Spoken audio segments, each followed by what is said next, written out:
असंभव को संभव बनाने के लिए क्या करना पड़ता है, ये जानना हो तो पूछिए उस बच्ची से जो एक चलते टेम्पो में पैदा हुई, सिर्फ इसीलिए कि उसके गरीब पिता अपनी गर्भवती पत्नी को सही समय पर अस्पताल नहीं पहुंचा पाए। तो हम लोग के पास तो पैसा वैसा था ही नहीं, तो हम लोग घर ले लाए उसको, पेन होने लगा, फिर हम लोग ले गए तो रास्ते में हो गया।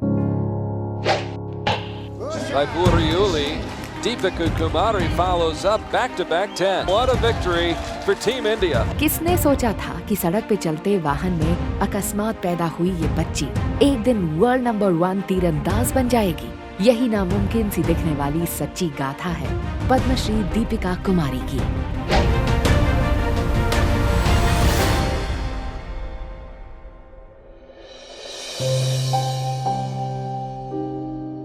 घर में टोटल 5 लोग हैं एंड कभी 3 लोगों का पेट भरता था तो 2 लोगों का पेट नहीं भरता था।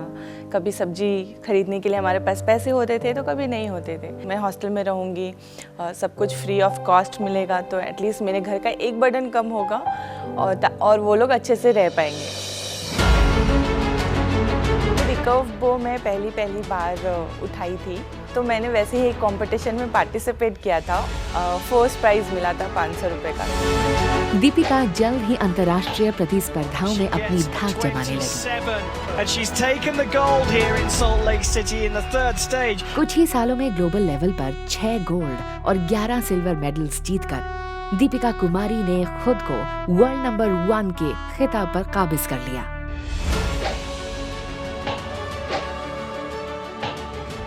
दीपिका का क्वालिटी ये है कि 10 में मारने का पूरा कॉन्फिडेंट रहता है। दीपिका जहां जाती हाथों में मेडल लेकर लौटती, लेकिन रियो ओलंपिक्स में दीपिका कोई पदक नहीं बल्कि एक महत्वपूर्ण सबक लेके वापस लौटी।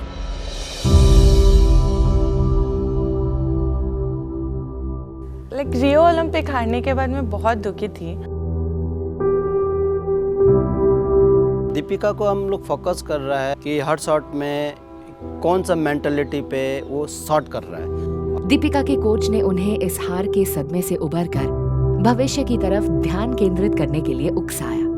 भारत सरकार ने भी इस हुनरवान खिलाड़ी का मनोबल बढ़ाने के लिए उनकी सफलताओं का सही संज्ञान लिया और उन्हें अर्जुन पुरस्कार के साथ साथ पद्मश्री से भी सम्मानित किया। इतनी सराहना और सबके एकजुट प्रयास का सेहरा बांधे थाईलैंड में आयोजित 2019 की एशियन आर्चरी चैंपियनशिप में गोल्ड मेडल पर निशाना लगाते ही दीपिका ने टोक्यो ओलंपिक्स में अपना स्थान सुनिश्चित किया। दीपिका बहुत ज्यादा भूखा है ओलंपिक मेडल के लिए, के हिसाब से तैयारी भी कर रही है। अगर वो मेडल मुझे मिलता है तो मैं आने वाली जनरेशन के लिए एक प्रेरणा बनूंगी। देखा जाए तो गवर्नमेंट हमें सब कुछ देती है, हमारा कैंप लगाती है, हमें इक्विपमेंट देती है, वो सब चीज़ का ध्यान रखती है। एकलव्य या अर्जुन जैसे धनुर्धर अगर कभी स्त्री के रूप में जन्म लेते तो उनका नाम होता दीपिका कुमारी, यानी 130 करोड़ भारतीयों की ओलंपिक्स की आशा। Confident, believe yourself and just do it.